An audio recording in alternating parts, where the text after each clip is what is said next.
Bonjour. La jeune chaîne catholique SwissGuard, dont l'accent du narrateur nous laisse à penser qu'il s'agit d'une chaîne québécoise, a souhaité répondre à quelques arguments orthodoxes. Écoutons cela. Salut, bienvenue à la barre de pierre. Aujourd'hui, j'aimerais offrir une vidéo réponse à certaines assertions des orthodoxes 7 conciles.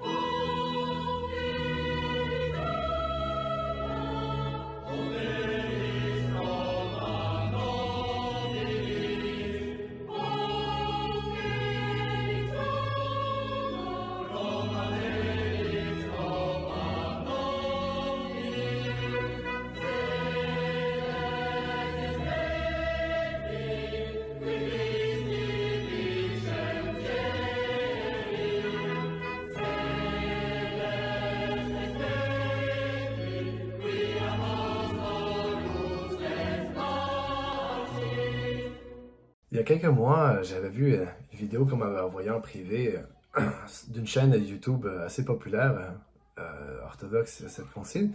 Et dans cette vidéo-là, on enchaînait en fait les catastrophes théologiques, patristiques, bibliques. On disait n'importe quoi en fait. Je me suis dit, bon, c'est tellement du grand n'importe quoi en fait que ça vaut même pas la peine de perdre son temps qui est précieux dans tout ça. Mais là, le problème, c'est que en étant sur Twitter, Discord et tout, je voyais que, en fait, il y avait beaucoup de 7 conciles qui prenaient ces vidéos très au sérieux, et même certains catholiques, et je voyais que il y avait beaucoup de 7 conciles qui utilisaient ces vidéos comme étant autoritatifs et les envoyaient à des catholiques comme si c'était normal, en fait. Tiens, voilà une vidéo qui explique bien telle chose et telle chose. Et là, je me suis dit, non, là, ça prend une réponse et je voyais que personne ne répondait. Alors, voici, j'aimerais prendre. J'ai pris deux courts extraits des vidéos qu'on va voir. Le premier, on va le voir tout de suite et après, je vais en rajouter un autre plus tard on va répondre aux objections subséquemment. Alors effectivement, le temps est précieux et nous préférerions aussi ne pas perdre de temps à débunker, comme on dit, une énième fois les fadaises romaines, mais cela trouble des gens. Cela pourrait pousser certains à ne pas rejoindre la vraie Église fondée par le Christ pendant son incarnation. Je ne sais pas si les youtubeurs orthodoxes qui sont ici interpellés répondront, mais ceci constitue notre réponse et notre témoignage.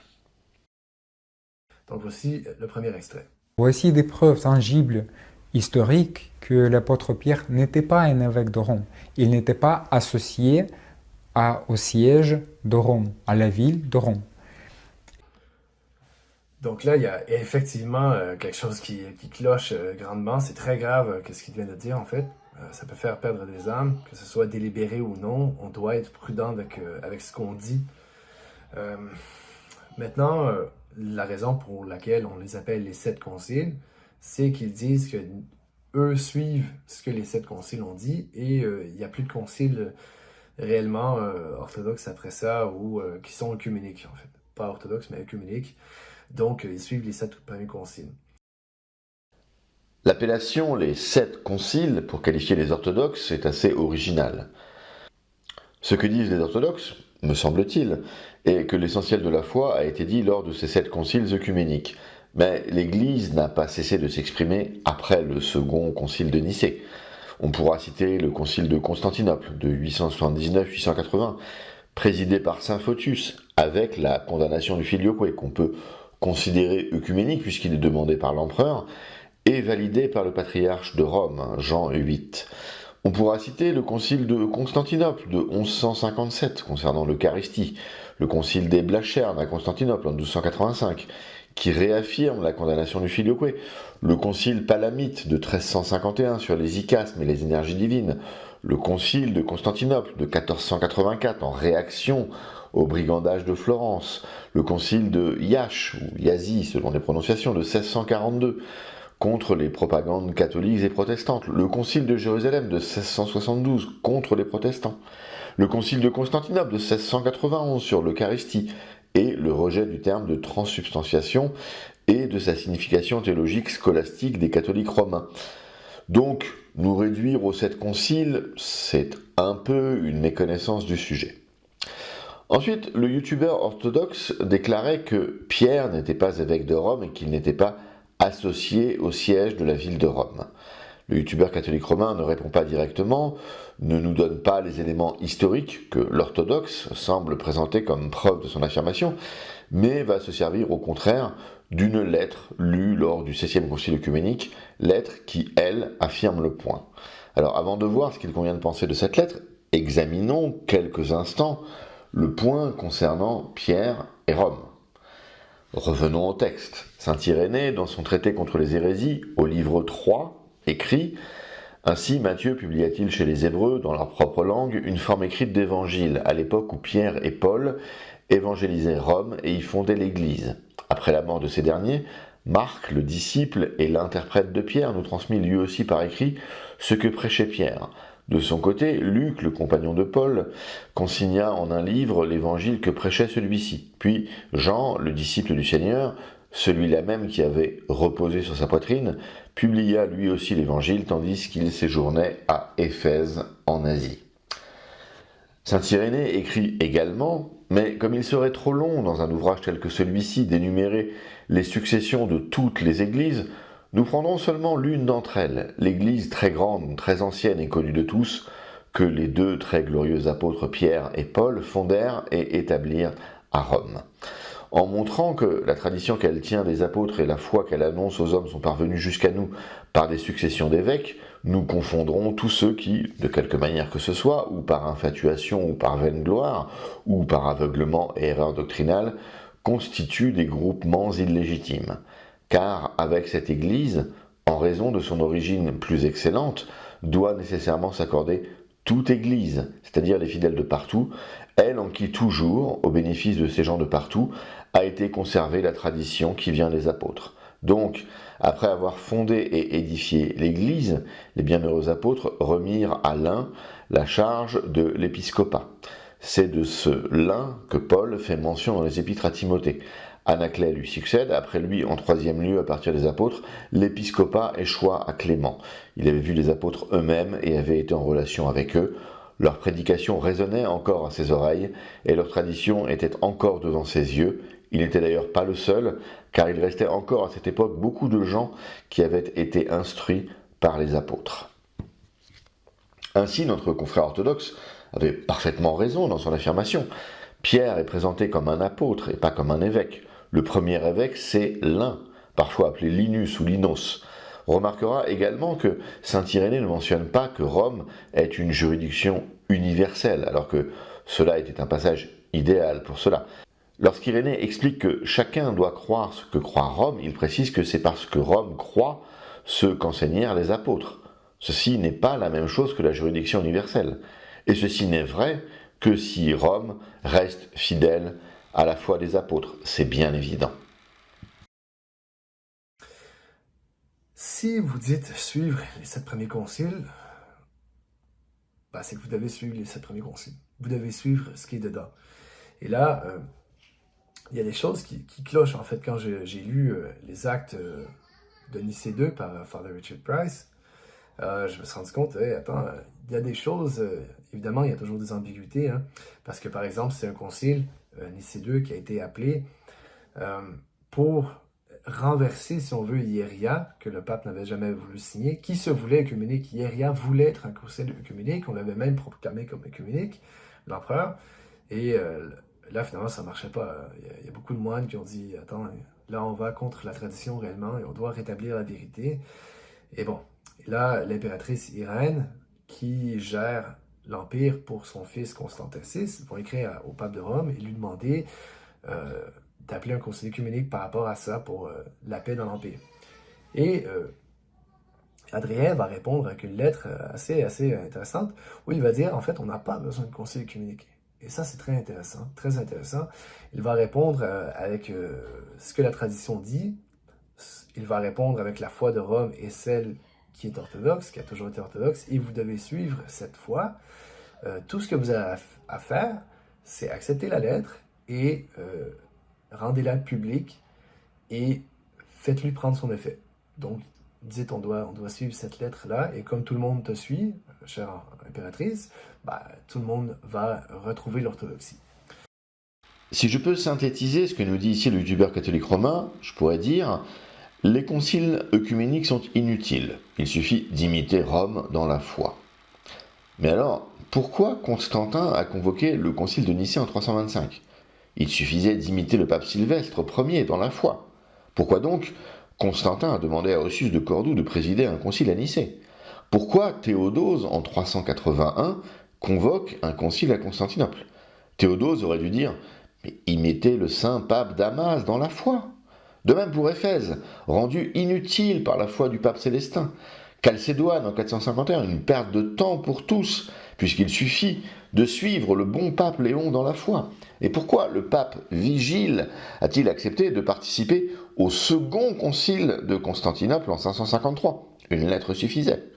Pourquoi le pape Agathon utilise-t-il le concile œcuménique de 680 pour condamner le monothélisme ? Une simple lettre aurait réglé l'affaire. Heureusement que l'on ne nous demande pas d'imiter le pape Honorius dans la foi, car lui avait approuvé le monothélisme qu'Agathon condamnerait plus tard. Donc Honorius, qui, je le rappelle, bénéficie rétroactivement de l'infaillibilité romaine, avait infailliblement affirmé la vérité du monothélisme, mais Agathon avait tout aussi infailliblement affirmé la fausseté du monothélisme. C'est compliqué cette affaire. Ou alors, c'est du grand n'importe quoi, ce qui semble beaucoup plus plausible. Et donc là, le pape Adrien arrive comme une fleur et déclarerait à l'impératrice: inutile de faire un concile, ma chère, lisez ma lettre. Imprégnez-vous du génie qui en émane, et hop, l'affaire est jouée. Bien sûr que ceci est historiquement ridicule et fantaisiste. Alors, il convient de préciser une chose ici. Le père Guettet considère que ce pape Adrien est le premier pape à avoir professé le papisme, cette terrible maladie ecclésiologique qui empoisonne la conscience latine depuis des siècles. Auparavant, certains patriarches de Rome avaient des tendances papistes, des comportements papistes avec des degrés. Mais Adrien marque un tournant. Voici ce qu'écrit le père Guettet dans l'introduction de son ouvrage « L'incontournable papauté schismatique ». L'histoire nous montre la papauté, après quelques tentatives infructueuses, naissant des circonstances et s'établissant au IXe siècle, avec son double caractère politique et ecclésiastique. Son vrai fondateur est Adrien Ier. Nicolas Ier a surtout contribué à son développement, et Grégoire VII l'a élevé à son plus haut. Adrien Ier est en réalité le premier pape. Donc l'attitude papiste d'Adrien est tout à fait possible, probable historiquement. Il ne s'agit pas pour moi d'affirmer qu'Adrien n'a jamais déclaré que sa foi personnelle et son exemplarité étaient suffisantes. Il s'agit ici de rappeler que si cette affirmation est vraie, elle n'en reste pas moins illusoire et fausse dans ce qu'elle proclame. Évidemment, après ça, le pape Adrien a vu l'insistance de l'impératrice pour appeler un conseil œcuménique. Et je peux comprendre, même si le pape de Rome est l'autorité ultime, si tout le monde répète la même chose, même s'ils n'ont pas d'autorité, ça donne une certaine autorité. C'est comme au travail, si tu as 25 personnes qui sont des chefs d'équipe, et tu as un grand boss qui dit quelque chose, si le grand patron il dit quelque chose et les 25 chefs d'équipe disent la même chose, ça va avoir un point d'autorité en plus. Ça va avoir plus d'autorité sur les gens que si c'est seulement que le patron qui dit quelque chose, même si c'est effectivement le patron. Donc voilà. Donc voilà quoi. Ici, il voit bien que son argument ne tient pas face à l'histoire. La question qu'il devrait se poser est: mais pourquoi donc tout le monde veut faire quelque chose d'aussi saugrenu que cet inutile concile ? N'est-ce pas plutôt que cela est hautement traditionnel ? Saint Pierre lui-même n'a-t-il pas participé au concile de Jérusalem sur la place des païens dans l'Église ? Donc, le pape Adrien dit, soit si tu veux appeler un concile œcuménique, faisons-le. Il va envoyer des légats qui s'appellent drôlement Pierre et Pierre. Donc, un est protopresbytre, égumène pour le deuxième. Et ils vont être les légats durant ce concile-là. Le concile va prendre lieu. Le patriarche de Constantinople, Tarasios, qui est nommé dans des circonstances assez bizarres, assez ambiguës, va présider à ce concile-là. D'ailleurs, l'argument de c'est toujours quelqu'un d'autre que le pape qui préside dans les conciles œcuméniques, c'est assez nul. Oui, on peut dire que c'est Jean qui préside durant Acte 15, durant le concile de Jérusalem, mais on s'en balance en fait, ça n'affecte en rien. Que quelqu'un préside un concile œcuménique, ça ne veut pas dire qu'il a une autorité doctrinale sur le concile, ça ne veut pas dire rien en fait. C'est juste lui qui va animer les discussions et il va avoir une certaine autorité lorsque, par exemple, il demande quelle lettre on va lire ou pas. Donc, quelle tradition, certains moines amènent des choses, d'autres évêques amènent des choses, il va dire oui, on va lire toi, on va pas te lire. Bref, c'est un argument bidon. Dire qu'un argument est bidon pour le réfuter est un peu léger. Si je faisais la même chose ici, j'aurais un peu l'impression de flouer nos abonnés. La papauté, c'est faux, c'est bidon. Fin de la vidéo. Franchement, c'est pas très sérieux. Le fait que le pape ne préside jamais un seul concile œcuménique est tout de même une constante saisissante. Premier concile de Nicée en 325, convoqué par Constantin, présidé par Osius de Cordoue. Second concile à Constantinople, convoqué par Théodose, Rome n'a même pas de légat à ce concile. L'influence marquante sera Grégoire de Nazianze. Troisième concile à Éphèse, convoqué par Théodose II, Célestin ne préside pas et l'acteur majeur est Cyril d'Alexandrie. Quatrième concile à Chalcédoine, convoqué par l'empereur Martien, le pape Léon est absent et ne préside donc pas. Notons sa forte influence théologique via son document Tome à Flavien. Cinquième concile à Constantinople, convoqué par l'empereur Justinien, le pape Vigile était présent à Constantinople, mais pourtant n'a pas présidé. Alors je donnerai des détails plus loin qui expliquent la chose. Sixième concile œcuménique à Constantinople, le pape Agathon ne le préside pas. Septième concile à Nicée, c'est le patriarche de Constantinople qui préside, et c'est Constantin IV qui convoque avec sa mère Irène. Alors si je voulais faire un mot un peu facile, ce serait le suivant. Une des prérogatives papales, c'est de ne jamais présider les conciles œcuméniques. On dirait une femme interdite de rentrer dans le sanctuaire.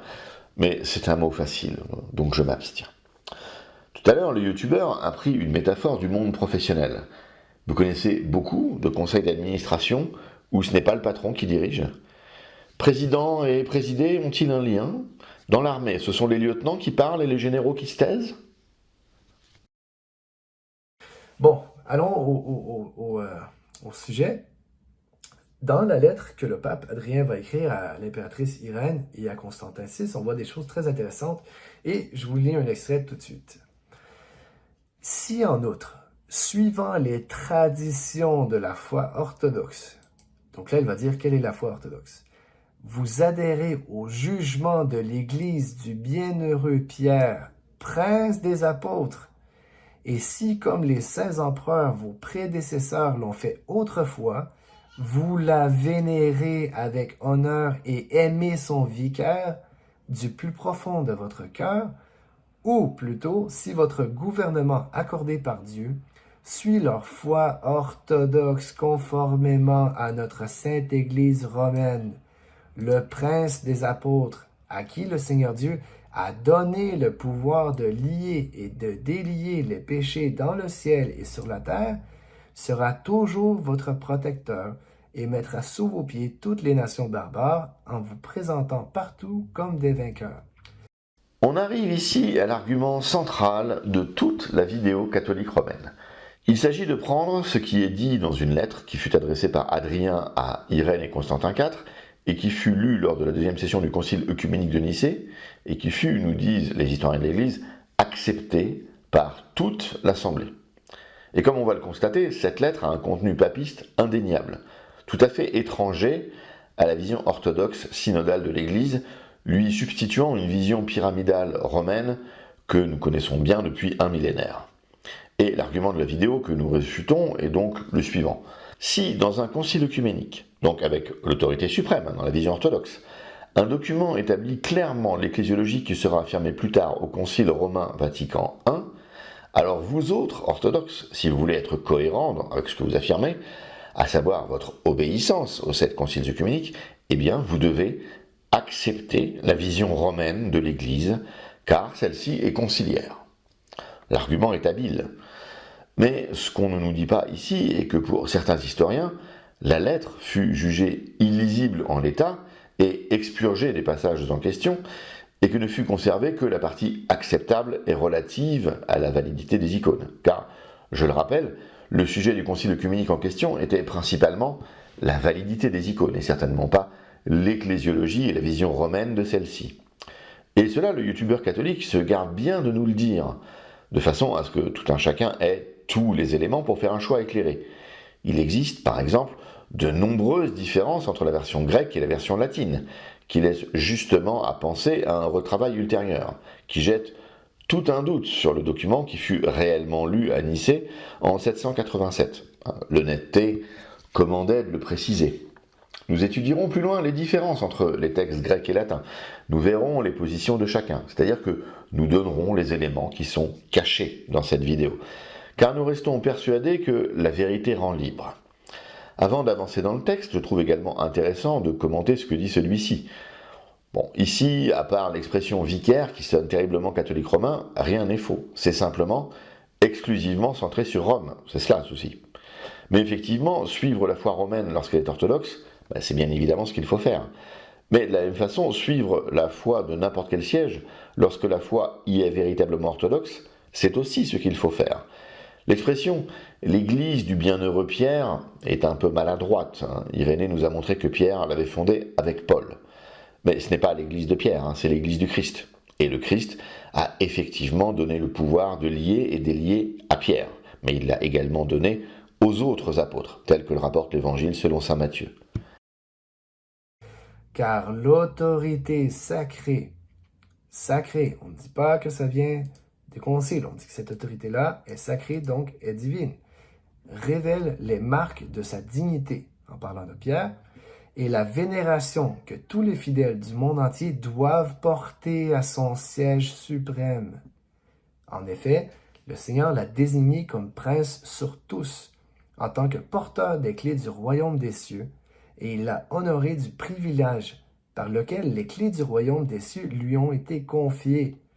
Ainsi, élevé par cet honneur suprême, il était digne de professer la foi sur laquelle est fondée l'Église du Christ. Cette profession bénie fut suivie du bienfait d'une récompense. C'est par sa prédication que l'Église sainte et universelle fut rendue illustre, et c'est d'elle que les autres Églises de Dieu reçurent les preuves de la foi. Car le bienheureux Pierre, prince des apôtres, qui fut le premier à présider le siège apostolique, je répète, qui fut le premier à présider le siège apostolique, a laissé la primauté de son apostolat et la responsabilité pastorale à ses successeurs, qui doivent siéger à jamais sur son siège très sacré, à jamais. Le pouvoir d'autorité tel qu'il lui avait été accordé par les canons des... par le Seigneur Dieu. Si je suis un orthodoxe, cette concile, je lis ça, je fais Autant sur la page précédente, cela pouvait être acceptable, autant là, cela ne l'est plus pour un orthodoxe. Avant de donner les éléments sur le texte, il convient de commenter la dichotomie que le catholique fait entre le domaine du sacré et les conciles. Car la vision orthodoxe est que celui qui s'exprime lors des conciles, c'est l'Esprit Saint, le même esprit qui a inspiré l'Écriture sainte, la prophétie, etc., etc. Passons au document proprement dit. Alors ça va être un peu compliqué et je m'en excuse, mais je ne pense pas que l'on puisse expliquer cela facilement.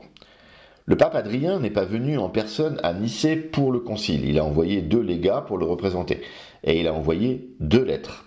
Une à l'impératrice Irène et son jeune fils, et une autre au patriarche de Constantinople, Tarasius.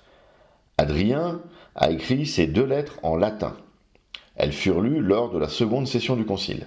Comme je le disais précédemment, les 2 lettres varient entre le grec et le latin. Le consensus des historiens, jusque très récemment, était que les lettres d'Adrien avaient été expurgées des éléments papistes, pour une raison évidente. Dans une des lettres, Adrien déclarait que l'élection du patriarche Tarasius était douteuse, mais qu'il l'acceptait finalement si cela permettait de parvenir à la restauration de la vénération des icônes. Le consensus des historiens disait donc que les Byzantins, avec l'accord des légats du pape, avaient changé la lettre, adouci ou expurgé les passages problématiques avant le concile. C'est l'historien Eric Lamberts de l'université de Munich qui rompt ce consensus historique et propose la théorie suivante dans les années 90. La lettre a été lue avec tout son contenu papiste, et ce n'est qu'ensuite que les orthodoxes ont changé le contenu pour ne pas reconnaître le bien fondé des positions romaines. On notera que Lamberts est un professeur de grec et de latin, spécialiste de l'histoire de l'Église, et qu'il était indépendant de l'Église catholique romaine. Il a depuis été rejoint par d'autres spécialistes de cette période, dont Richard Price, chez lequel notre youtubeur se source. Il me semble que nous avons donc deux théories concurrentes, la modification avant le concile ou la modification après le concile. Il ne peut pas y avoir de troisième théorie. Il est difficile de trancher pour nous, des siècles plus tard. Le youtubeur, ici, prend le latin porteur des éléments papistes. L'argument principal en faveur de la modification après est le suivant. Le pape Adrien a ensuite envoyé des textes à Charlemagne, textes cohérents avec la version papiste. Il n'aurait pas envoyé une version fausse de ce qui fut dit à Nicée. Un autre argument pour les Romains, lorsque le pape Nicolas aura à se plaindre du patriarche Photius, élu dans les mêmes conditions que Tarasius, à savoir directement de laïc à patriarche sans avoir été diacre, puis prêtre, puis évêque, etc., il fera mention de la plainte qu'Adrien donna à Nicée à propos de Tarasius. Et cette mention manque dans la version grecque et ne manque pas dans la version latine. Donc le grec est plus court et ne peut pas être le document de base, qui est donc le latin, qui lui a la primauté romaine. D'ailleurs, Nicolas aura une correspondance avec Photius à ce sujet et fera mention de cette lettre lue lors du concile de Nicée, et dans sa réponse, Photius n'objecte rien contre cela. On peut donc imaginer une lettre latine, papiste, présente à Constantinople. Un autre argument romain est que la version grecque, censée être expurgée et acceptable pour les orthodoxes, est déjà papiste dans sa formulation. La version grecque rajoute Paul à côté de Pierre en relation avec Rome, mais l'expression de vicaire demeure. Voilà pour les arguments en faveur de la lettre papiste. Rappelons qu'il y a deux lettres d'Adrien, une envoyée à l'impératrice et une envoyée au patriarche Tarasius. Concentrons-nous sur la première lettre. Nous avons donc une version latine et une version grecque qui diffèrent. Essayant d'être le plus clair possible, je rappelle les deux points de divergence sont l'élection de Tarasius de laïc à patriarche et le titre de patriarche œcuménique qui, selon Adrien, empiète sur les prérogatives romaines. Tout ce qui nous intéresse ici est quelle version fut lue devant les pairs de Nicée II. Le texte grec de la première lettre envoyée à l'impératrice donne « Et que votre puissance divinement reçue donne tout honneur à la très sainte Église romaine, de ses apôtres en chef, donc Pierre et Paul, à qui Dieu le Verbe lui-même a donné le pouvoir de délier et de lier les péchés dans le ciel et sur la terre, car ils deviendront les gardiens de votre royaume et soumettront toutes les nations barbares sous vos pieds, et partout où vous irez, ils vous rendront victorieux. Or, ces mêmes saints et principaux apôtres, qui ont posé les fondements de la foi catholique et orthodoxe, ont laissé une loi écrite selon laquelle tous ceux qui succéderont à leur trône devront maintenir la même foi et y persévérer jusqu'à la fin. Notre Église entretient et honore les images saintes. » Tandis que le latin donne « Car les preuves de sa dignité se trouvent dans les auteurs sacrés et dans cette vénération sans limite que lui rendent tous les fidèles partout dans le monde, car le Seigneur a fait de lui, donc Pierre, qui est le gardien des clés du ciel, le prince de tous, et ce privilège lui a été conféré par la même personne divine par laquelle les clés du royaume des cieux ont été accordées, car celui qui était doté d'un si singulier honneur avait auparavant été honoré de faire cette confession de foi sur laquelle l'Église du Christ est fondée. Une bénédiction de récompense a suivi cette confession bénie par une prédication dont la Sainte Église catholique a été éclairée et dont d'autres églises ont puisé les documents de leur foi, car le bienheureux Pierre, prince des apôtres, qui a présidé le siège apostolique, a légué la principauté de l'apostolat et de la pastorale à ses successeurs qui, à travers tous les âges, doivent s'asseoir sur sa chair très sainte, à laquelle il a laissé le pouvoir de l'autorité, car tout comme il lui a été conféré par notre Seigneur et Sauveur Jésus-Christ, il en est de même pour lui. Il le transmet par ordre divin aux pontifes, ses successeurs, par la tradition desquels nous vénérons les saintes images du Christ. C'est ce texte, dans une autre formulation, qui vient d'être lu dans la vidéo catholique romaine. Les spécialistes ont appelé la lettre d'Adrien à Irène le document JE 2448 et la lettre d'Adrien à Tarasius JE 2449. Quelle est notre base de manuscrits pour JE 2448 et 2449 ? Nous avons des fragments dans les lettres d'Adrien à Charlemagne, dans les livres carolingiens et dans les actes du synode de Paris du IXe siècle. Nous avons le manuscrit latin complet chez Anastasius le bibliothécaire, qui date donc du IXe siècle également, et enfin 17 manuscrits grecs que l'on ne sait pas dater. C'est peu, dans un sens comme dans l'autre, pour tirer une certitude. Les linguistes pensent qu'Anastasius produit son latin à partir d'un autre texte grec. Anastasius lui-même déclare que la version latine qu'il avait à disposition était si mal traduite du grec qu'il a tenu à retraduire un texte latin à partir d'un texte grec. Et il assure qu'aucune copie de ces affreuses traductions du grec vers le latin, dues aux copistes romains, n'ont été faites.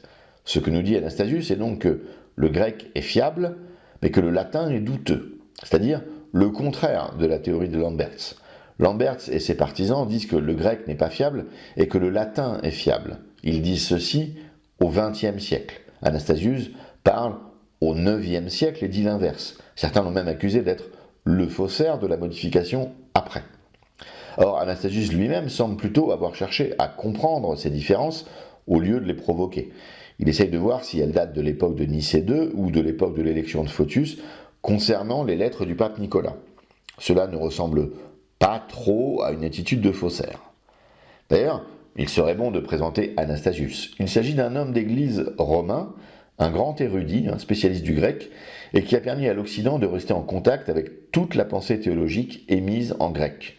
Il ne s'agit pas d'un grec spécialiste du latin, mais bien d'un latin spécialiste du grec. Le fait de réaliser un faux pour les Byzantins serait pour un homme dépendant de Rome plutôt inattendu. Mais on peut bien évidemment imaginer des motifs personnels complexes ou de la corruption. Ce n'est pas impossible, bien sûr, mais c'est tout de même un peu improbable. La conclusion des recherches d'Anastasius était que Photius ou ses partisans n'avaient rien à se reprocher, mais que c'était plutôt Tarasius ou ses partisans qui avaient modifié les choses. Alors ici, Anastasius parle de JE 2449, mais Anastasius, lorsqu'il évoque le cas de JE 2448, évoque des témoignages grecs qui affirment que c'est la version grecque qui a été lue et pas la version latine, plus longue et papiste. Anastasius fait également mention d'un texte latin disponible dans les archives romaines qui fut envoyé par Adrien. Le plus probable est donc ceci. Le texte latin découvert dans les archives romaines tend à prouver qu'il y avait bien un texte latin à tendance papiste envoyé par Adrien. Ce texte a été modifié directement en grec, puis des textes latins ont été produits depuis ce grec modifié. Ces textes latins ont connu des interpolations ultérieures pour coller à l'original. Ce sont ces textes modifiés que nous avons, les JE 2448 et 2449, et dont se servent les catholiques romains pour appuyer leur thèse. Lambertz est souvent aligné avec Anastasius, mais pas ici, bizarrement. Lambertz considère qu'Anastasius a été sous l'influence byzantine lorsqu'il était en déplacement à Constantinople et que certaines de ses positions sont dues à cette proximité byzantine. Un mot sur les altérations des Grecs avant Nicée II. Cela semble être quelque chose de finalement assez classique. On reformulait de multiples fois jusqu'à ce que le contenu soit acceptable par tous. On peut voir un travail analogue dans les milieux diplomatiques. Le pape Nicolas déclare dans sa lettre 82 qu'un texte à lui a été trop modifié, ce qui montre la réalité de la pratique. Dans la lettre 91, il menace d'anathème tous ceux qui voudraient modifier le contenu d'un texte. Donc, ceci prouve aussi qu'il s'agissait de quelque chose de plutôt courant. Les légats avaient mandat auprès du pape pour s'adapter à la situation. Les historiens de cette période savent à quel point les Grecs et les Latins étaient coutumiers du fait de changer les textes des lettres. Quand cela était accepté, on parlait de latitude diplomatique. Quand cela a été refusé, on parlait de forgerie.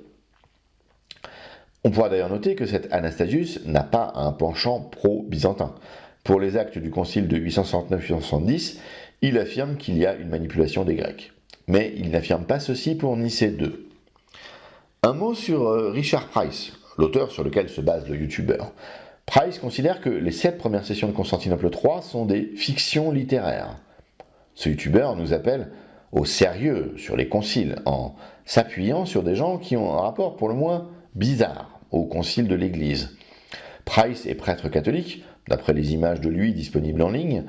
On nous appelle donc au sérieux canonique, historique, théologique, en se basant sur les théories de ce genre d'individus. Bon, c'est toujours moins grave que la théorie de Paul Speck, un autre spécialiste de l'histoire byzantine, qui lui résout le problème de JE 2448 et 2449 en considérant que l'ensemble du concile de Nicée II est une fiction littéraire. Tout a été écrit a posteriori et le concile en lui-même n'a jamais eu lieu. Bon, Price n'est pas à ce niveau de délire, mais tout de même, cette session de concile œcuménique, fantaisiste, donc pour résumer, la lecture qui nous est faite ici est un texte dont le principal responsable des problématiques philologiques et linguistiques du grec à Rome, Anastasius le bibliothécaire, déclare qu'il n'est pas fiable. C'est un Romain qui nous dit de prendre le texte grec et qui se base sur des témoignages du concile. De l'autre côté, nous avons des chercheurs modernes en philologie qui se permettent de penser que certaines parties d'actes de concile sont des fictions littéraires et que l'on nous donne des textes comme ayant autorité depuis des personnes de ce genre. Le plus probable est bien évidemment qu'Adrien a envoyé une lettre papiste, que Tarasius l'a fait réécrire, et que la réécriture a été lue à Nicée, et que c'est cette réécriture qui a été approuvée par les pères de Nicée II. Le texte présenté dans la vidéo n'a donc aucune autorité. Comme nous sommes dans le domaine philologique et historique, il n'y a aucune certitude absolue, bien évidemment. Mais le texte grec est compatible avec presque 8 siècles d'Église. Le texte latin marque une rupture ecclésiologique majeure. Là, on vient clairement de dire que l'autorité de Pierre est à Rome et ses successeurs lui appartiennent. Donc, dans les vidéos, on dit, voici des preuves, et là, les preuves, c'est de la foutaise en fait. Voici pourquoi Pierre n'a jamais été associé au siège de Rome. On dit, la foi orthodoxe, c'est tu t'associes à Pierre, tu restes avec lui, c'est lui qui a reçu particulièrement les clés et les donne aux autres. Bon, ça ne dit pas ça là-dedans, mais dans une autre vidéo, j'expliquerai ça. On dit que l'autorité de Pierre est divine. Et cette chaîne-là avait fait une vidéo pour dire ah, cette autorité, c'est l'Église dans les conciles qui la donne dans ses canons. On peut la reprendre, la redonner à Moscou, par exemple, etc. Wow! Là, on dit, à cause des paroles de notre Seigneur, c'est Pierre qui est le chef des apôtres, à qui tout le monde doit se plier. Et la foi orthodoxe, c'est de conserver cette foi-là qui vient du Seigneur. Ici, on nous demande de jeter les Écritures saintes aux orties, de nier tout le droit canon, toute l'histoire de l'Église pour un seul texte, comme si ce texte était l'unique boussole pour juger de ce problème ecclésiologique romain. C'est un peu fort de café. Le Christ n'a jamais dit cela dans les Écritures. Et d'ailleurs, il y a ici une sorte d'absurdité logique. On nous demande de considérer que le pape est supérieur au concile parce qu'un concile aurait validé une lettre d'un pape. Il faut choisir. On nous demande de suivre qui au final? Si l'autorité d'Adrien se trouve validée par le concile, eh bien le concile reste l'autorité suprême. Adrien a très probablement écrit tout son délire papiste d'église mère instituée selon la volonté divine. Faisons confiance au père Guettet quand il considère qu'Adrien est le premier pape. Le fait que le pape déclare quelque chose ne le rend pas automatiquement valide. Il faut que ce soit conforme à tout ce qui a précédé. Elle vient du Seigneur. Donc, c'est une institution divine. La papauté est une institution divine. Pas ecclésiastique, pas canonique, divine. Donc, les promesses de notre Seigneur ont bien plus d'effet qu'un lambda qui fait des vidéos pro-orthodoxe, cette concile russe ou peu importe. Les paroles de notre Seigneur, c'est ça qui compte. Les paroles du Seigneur, c'est évidemment cela qui compte. Mais on ne nous a jamais dit qu'Adrien était un évangéliste. Depuis quand le pape Adrien se fait le témoin des paroles du Christ? Les paroles du Seigneur, c'est ça qui compte. Oui, 1000 fois oui, mais le Seigneur n'a jamais dit une seule parole qui institue une papauté qui se conforme au texte d'Adrien. Nous savons par Jean que nous n'avons par les Écritures qu'un tout petit sous-ensemble de tout ce qu'a dit le Christ. Et dans ce que nous avons, qui est l'essentiel à retenir, eh bien, il n'y a pas l'institution de la papauté. Qu'on se souvienne de comment le Christ a dit à Pierre de ne pas considérer Jean. Si je veux qu'il demeure jusqu'à ce que je vienne, que t'importe? Quelle autorité juridictionnelle chimérique! Maintenant, on va lire un autre extrait dans la même lettre plus tard. Qu'est-ce qu'il va dire? Voici.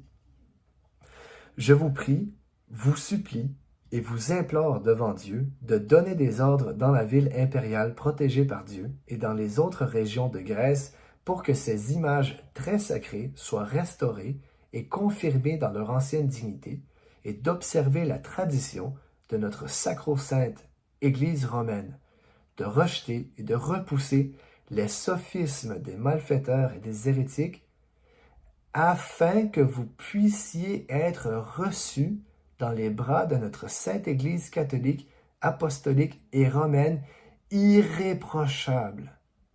Irréprochable. Alors on a l'impression ici, dans la conscience du youtubeur catholique, qu'Adrien est devenu à la fois évangéliste, apôtre, saint, martyr. S'il écrit que l'Église romaine est irréprochable, alors nous devrions magiquement la considérer comme irréprochable.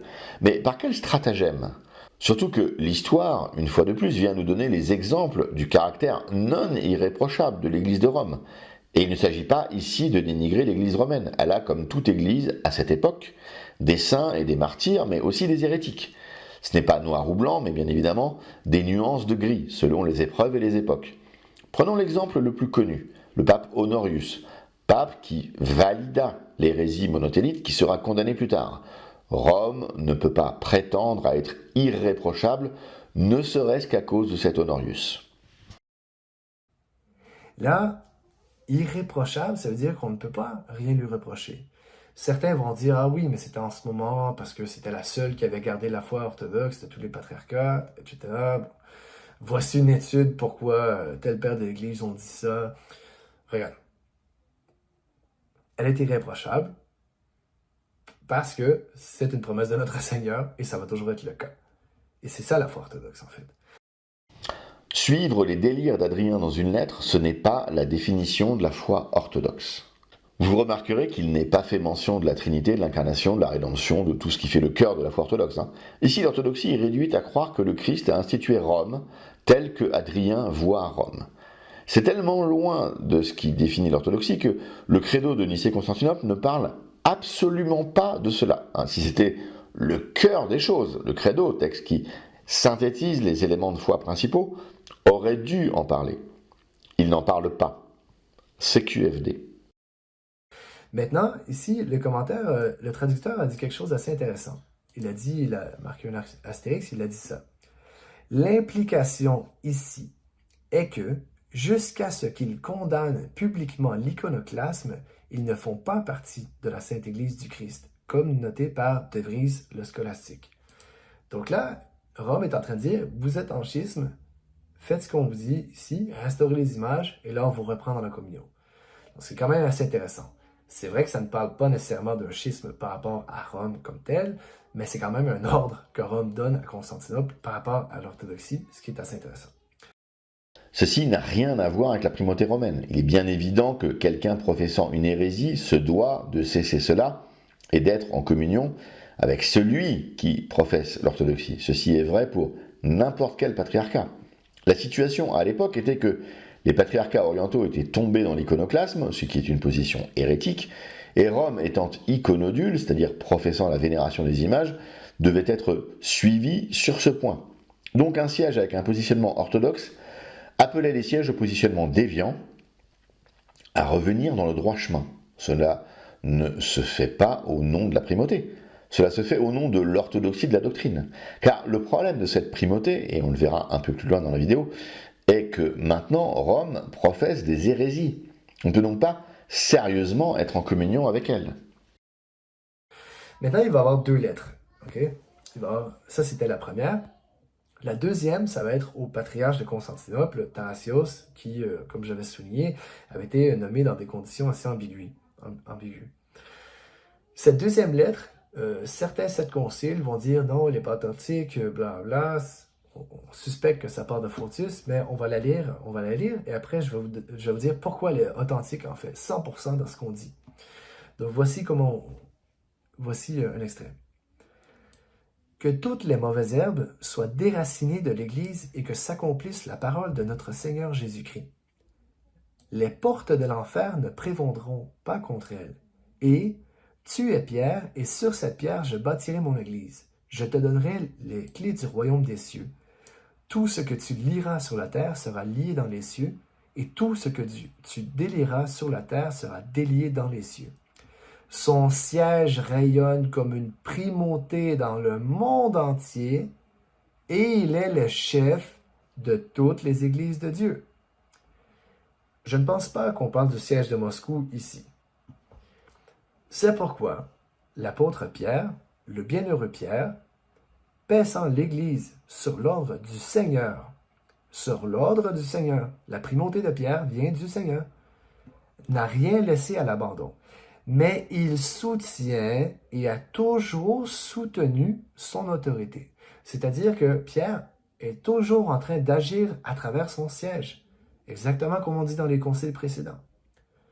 Si votre sainteté s'attache à notre siège apostolique, qui est le chef de toutes les églises de Dieu, et si vous vous efforcez du fond de votre cœur et avec une intention sincère de suivre son modèle sacré et orthodoxe, sans corruption ni pollution, là, on est après la condamnation de Norius, et on dit quand même que ce siège-là n'a aucune corruption ni pollution. On continue. Étant vous-même vraiment orthodoxe et religieux, vous offrirez ce principal sacrifice au Seigneur Tout-Puissant et, en tant que notre représentant, vous implorerez les pas suprêmes de nos très pieux et divinement couronnés grands empereurs susmentionnés et vous les adjurerez devant Dieu et son redoutable jugement d'ordonner la restauration et l'établissement dans leur ancien statut des images sacrées dans la ville impériale protégée par Dieu et en tout lieu, en observant la tradition de notre sainte et très sainte Église romaine, et en abominant et en expulsant l'erreur des méchants hérétiques par ta lutte et ton effort fidèle.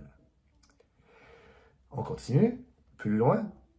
S'il ne restaure pas les images sacrées et vénérables dans ces régions, nous n'aurons pas l'audace d'accepter votre ordination de quelque manière que ce soit. Paul. Là, Rome vient juste de dire que le patriarche de Constantinople ne sera pas validement ordonné et Rome ne reconnaîtra pas son ordination comme patriarche. Donc là, ça c'est un grand cas de juridiction universelle. On dit ton ordination ne sera pas valide, même si toi tu penses qu'elle est valide, même si l'empereur pense qu'elle est valide parce que c'est lui qui t'envoie de toute façon, c'est lui qui t'a nommé. On dit ça. Deuxièmement, le deuxième point important, c'est que souvent on dit oui, mais l'empereur c'est lui qui mettait en effet certaines décisions doctrinales. Oui, mais attention, il le fait au nom de l'Église. Comme saint Ambroise dit, saint Jean Damascène dit, l'empereur est un fils de l'Église et en fait partie. Il n'est pas au-dessus, il ne peut pas corrompre ni se prononcer sur quelque doctrine qui soit. Donc là, on a une précision ici, parce que certains, cette concile vont dire, oui, mais c'est l'orthodoxe, c'est l'empereur, pardon, qui tirait les ficelles et qui disait quoi que ce soit au patriarche. Et ils ont raison. Par contre, qu'est-ce que la lettre dit? C'est que l'empereur agit dans la fonction, dans le mandat donné par l'Église. Ici, dans ce cas-là, par le pape. Par ailleurs, c'était d'autres choses, mais ici, dans ce cas-ci, c'est par le pape. C'est-à-dire, tu vas agir en notre représentant, en mettant en effet ce qu'on vous donne. OK? Donc ça, c'est quand même assez intéressant. Et encore une fois, l'ordination, ne pas reconnaître l'ordination du patriarche de Constantinople, vous voyez, des fois, les sept conciles disent « Ah ouais, le pape, c'est pas lui qui nommait tous les évêques dans le monde, etc. » Oui, c'est vrai que c'est pas lui qui nommait tous les évêques dans le monde. Par contre, il avait son mot à dire et on ne pouvait pas le faire contre lui. Si le pape disait « Je ne veux pas que cet évêque-là soit nommé », on ne pouvait pas, du moins sans problème, sans ambiguïté, en nommer un autre. Et la quasi-totalité du temps, on se pliait à ce que le pape disait, tu vois. Alors ça pose des sérieux problèmes, un sérieux lapin à ceux qui disent que tous les évêques sont égaux, il n'y a pas de juridiction universelle, tout le monde est dans son coin, tout le monde fait ce qu'il veut, il n'y a pas de successeur de Pierre, Pierre n'est pas à Rome, Pierre n'a pas à dire quoi faire aux autres apôtres. Ouf. Bon, je ne vais pas reprendre mes éléments précédents qui s'appliquent également ici. Deux choses importantes me semble-t-il. Il y a une pique contre le patriarcat de Moscou à un moment. Bon, cette pique est à la fois méritée et parfaitement injuste. Pourquoi cette pique est méritée? Vous savez que notre chaîne défend la vraie orthodoxie. Et c'est là que nous nous différencions de la vidéo orthodoxe réfutée qui, elle, si nos informations sont exactes, est relative à une église dépendant in fine du patriarcat de Moscou. La pique est méritée car le patriarcat de Moscou actuel, par les vicissitudes de l'histoire, n'est pas la continuation du patriarcat de Moscou de Saint Icône, patriarche assassiné par les bolcheviks. Le patriarcat de Moscou actuel est la continuation d'une église fondée par Staline avec la collaboration du métropolite Serge. C'est pourquoi nous disons que Moscou est coupable de sergianisme. Nous ne sommes pas contre Moscou parce que Moscou se rêverait comme une sorte de Rome orthodoxe. Nous sommes contre Moscou parce que Moscou n'est pas une église fondée par Jésus-Christ pendant son ministère. C'est bien plus grave. Au moins Rome a une origine apostolique dont Moscou ne peut plus se prévaloir aujourd'hui. Et la pique est parfaitement injuste parce que tout le sujet n'est pas une rivalité de pouvoir entre Rome et Moscou ou entre Rome et Constantinople. Le youtubeur catholique attaque Moscou comme si elle était atteinte de la maladie spirituelle qui aveugle Rome depuis maintenant un millénaire. Inversion accusatoire fascinante. Bon, ensuite, il y a un problème de logique. On nous dit que Rome, refusant une ordination qui lui semble invalide, démontre la juridiction universelle de celle-ci. Mais quel rapport? Si Rome proteste contre quelque chose, cela ne fait pas d'elle automatiquement une autorité juridictionnelle. On a tout un tas d'exemples historiques où des sièges avaient des choses à redire sur ce qu'il se passait dans d'autres sièges, sans que l'on puisse conclure à une juridiction universelle. Lorsque Rome ne reconnaît pas l'élection du patriarche d'Antioche, mais qu'Alexandrie et Constantinople le reconnaissent, que se passe-t-il? Eh bien, le patriarche d'Antioche reste, mais une crise s'ouvre dans l'Église. Lorsqu'Alexandrie n'est pas d'accord avec Constantinople, est-ce que l'on dit qu'Alexandrie a juridiction universelle? Non. On regarde l'orthodoxie des choses, pas qui parle, mais ce qu'il dit. Maintenant, par rapport à l'authenticité de la deuxième lettre, parce que la première n'est pas contestée du tout. La deuxième, il y a certains sept conciles qui ont pris la mode de contester l'authenticité et dire c'est une falsification. On a une traduction grecque qui n'a pas certaines prérogatives romaines là-dedans. À ça, j'aimerais lire les commentaires du traducteur des Actes et qui va dire lui aussi, qui va partager l'opinion d'un autre scolastique. C'est vraiment intéressant. Voici ce qu'il va dire. Après confirmation de l'authenticité de la lettre d'Adrien aux empereurs par les légats pontificaux, ainsi que par l'évêque Théodore de Catane, qui s'était rendu à Rome avec les lettres officielles de Constantinople au pape, une autre lettre a été produite et lue d'Adrien à Tarasios. Contrairement à la lettre aux empereurs, le texte latin fourni par Anastase Bibliothecarius n'est pas la version originale écrite par Adrien. Mais une rétroversion latine de la traduction grecque. C'est ce qu'il aura trouvé dans la traduction latine originale des Actes réalisée à Rome peu après le Concile. Il convient de noter que le texte grec de cette lettre n'atténue pas la prétention d'Adrien à l'autorité suprême en tant que successeur de Saint-Pierre, comme le fait la version grecque de la lettre aux empereurs. Donc là, ce qu'il dit ici, c'est qu'il y a deux lettres, comme je viens de le dire. Celle aux empereurs, il n'y a pas de problème. La deuxième, il va y avoir une ambiguïté. Il va y avoir deux traductions latines, en fait, et une grecque après. Et là, il va dire que le texte grec va être une corruption de la première latine qui a été écrite et que même cette traduction corrompue n'atténue pas les prétentions d'Adrien à l'autorité suprême en tant que successeur de Saint-Pierre.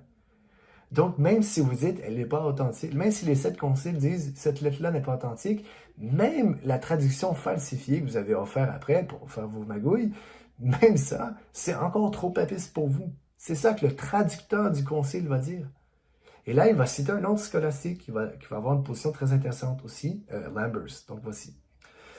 Voir Lambers.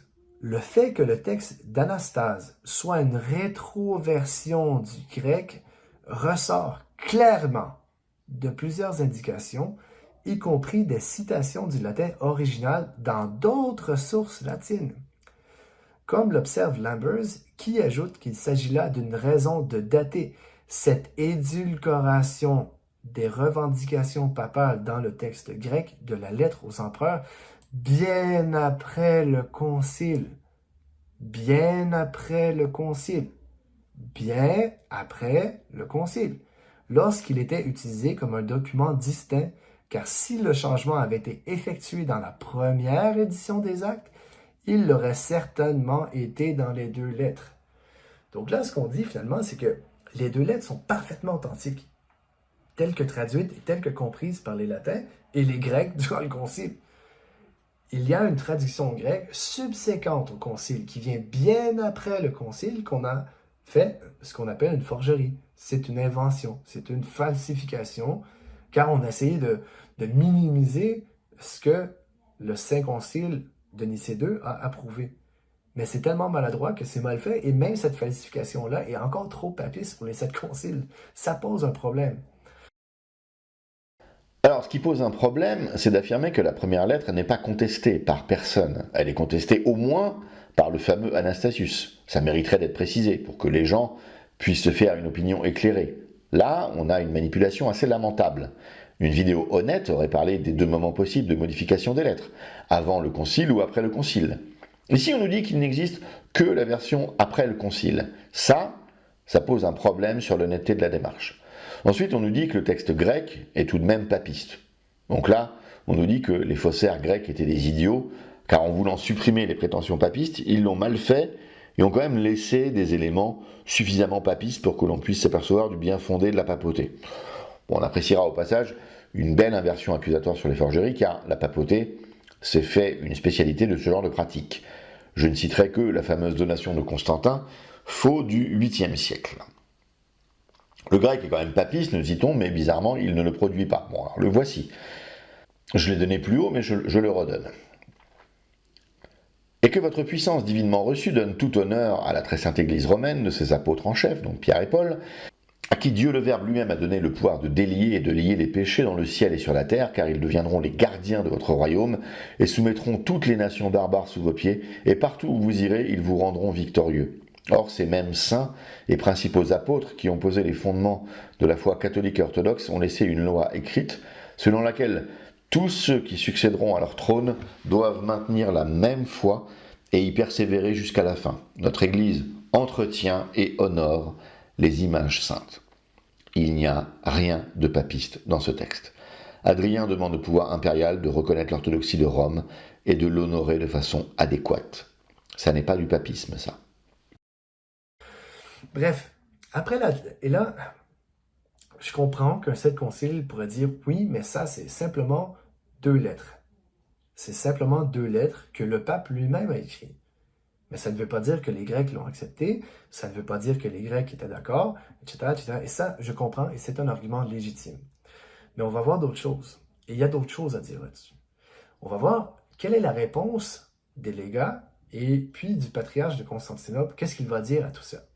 Donc, le patriarche grec de Constantinople, il va répondre après la demande des légats s'il est d'accord ou non. Donc, voici le texte. Pierre et Pierre, les très pieux presbytres et les représentants d'Adrien, donc les légats, le très saint pape de Rome la Vieille, ont dit que Tarasios, le très saint patriarche de la cité impériale, dise s'il est d'accord ou non avec les lettres, pas la lettre, les lettres du très saint pape de Rome la Vieille. Le très saint patriarche Tarasios a dit « Paul, le divin apôtre, qui a été ébloui par la lumière du Christ et nous a donné naissance par l'Évangile, lorsqu'il écrivait aux Romains et approuvait l'excellence de leur foi pure dans le Christ, notre vrai Dieu s'exprimait comme suit. Votre foi est proclamée dans le monde entier. » Et là, qu'est-ce qu'il va dire de ce passage biblique? Il est essentiel de suivre ce témoignage et de considérer comme insensé toute opposition à celui-ci. Donc Paul va dire, il y a une vérité dans la Bible, Tarasios va dire que Paul va écrire une vérité dans la Bible qui s'applique à tous les temps. Il est important de suivre ce témoignage de votre foi, de la foi des Romains. Et là, on continue. C'est pourquoi Adrien, qui préside la Rome des anciens et participe à ce qui a été témoigné, a écrit avec clarté et vérité à nos pieux empereurs et à notre humilité, revendiquant bien et à juste titre le maintien de l'antique tradition de l'Église catholique. Et nous-mêmes, après avoir procédé à une enquête scripturale, à une recherche et à une investigation logique et probante, et instruits par l'enseignement des pères, nous avons professé et professons et professerons en conséquence, et nous approuvons, maintenons et confirmons le contenu des lettres qui ont été lues. Là, Tarasios ne dit pas « c'est un scandale ce qu'il vient de dire, c'est une innovation des latins, c'est des papistes, nanana. » Non, il va dire « on approuve, on confirme, on proclame et on va toujours le pointer ce qu'il vient de dire. » Et là, comme si c'était pas assez, il y a 260 évêques présents. Les 260 évêques vont se lever pour dire « on approuve ce que Tarasios vient de dire. » On est d'accord avec ça. Et là, ça continue. Parce qu'après, les légats vont demander aux autres. Et voici. Après la lecture des lettres, les deux légats romains, Pierre et Pierre, pressent Tarasios, puis tous les évêques réunis de dire s'ils sont d'accord avec elle. Tous expriment leur accord. Tarasios, dont le pape avait si vivement désapprouvé l'élection au poste de patriarche, déclare « Nous-mêmes approuvons maintenant et confirmons le contenu des lettres qui ont été lues. Les évêques présents au concile au nombre de 260, suivis de tous les moines présents, expriment individuellement leur assentiment. » 260 évêques, la quasi-totalité des Grecs, se lèvent individuellement et disent « ça, c'est la foi orthodoxe ». Et là, il y a des témoignages. On va dire les textes de ce qu'ils disent, et ce qu'ils disent avec éloquence, c'est qu'ils sont tout à fait d'accord sur ce qui a été dit dans ces lettres. Il n'y a personne qui fait « c'est une innovation, un scandale des papistes, qu'est-ce qu'ils disent? On est d'accord avec ce qu'ils disent sur les images, mais pas avec la papauté. » Non, tout le monde est d'accord, et tout le monde acclame Pierre, tout le monde acclame ce que Adrien a dit. Donc, il n'y a aucun problème avec ça. S'il n'y a aucun problème avec ça et que tous les évêques ont unanimement validé le papisme, mais on se demande bien d'où viennent les fraudeurs, d'où viennent ceux qui inventent l'orthodoxie synodale. Mais passons sur ce problème de logique élémentaire. Évidemment que Tarasius est d'accord avec la lettre, évidemment que les 260 évêques sont d'accord avec la lettre. C'est le texte grec qui a été lu, et il est tout à fait entendable pour des oreilles byzantines. Nous en sommes sûrs car le texte grec a été rédigé en expurgeant les deux lettres d'Adrien des éléments inacceptables pour les Grecs. Une fois que l'on a enlevé ce qui ne va pas, il ne faut pas s'émerveiller du fait que ça aille. Et là, certains peuvent dire justement ce que je viens de dire, c'est-à-dire que dans ces lettres, ils approuvent la position orthodoxe sur les images, mais pas la papauté, etc. Encore une fois, si on se fie au concile, si on se fie vraiment à ce que le concile dit, ça ne marche pas. Pourquoi? Parce que avant la lecture des lettres d'Adrien, le concile même va rapporter quelque chose de très intéressant. Donc là, ça va être les évêques au concile qui vont dire quelque chose de vraiment très intéressant. Je vous le lis. Tout comme Pierre, le chef de l'Assemblée apostolique,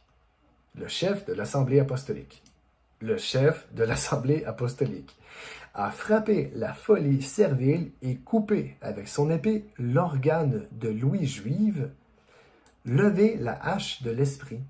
Et quant à tout arbre qui produit des fruits litigieux, des querelles et des innovations extravagantes, transformez-le par vos paroles d'instruction ou abattez-le par des sanctions canoniques et livrez-le au feu de l'enfer à venir.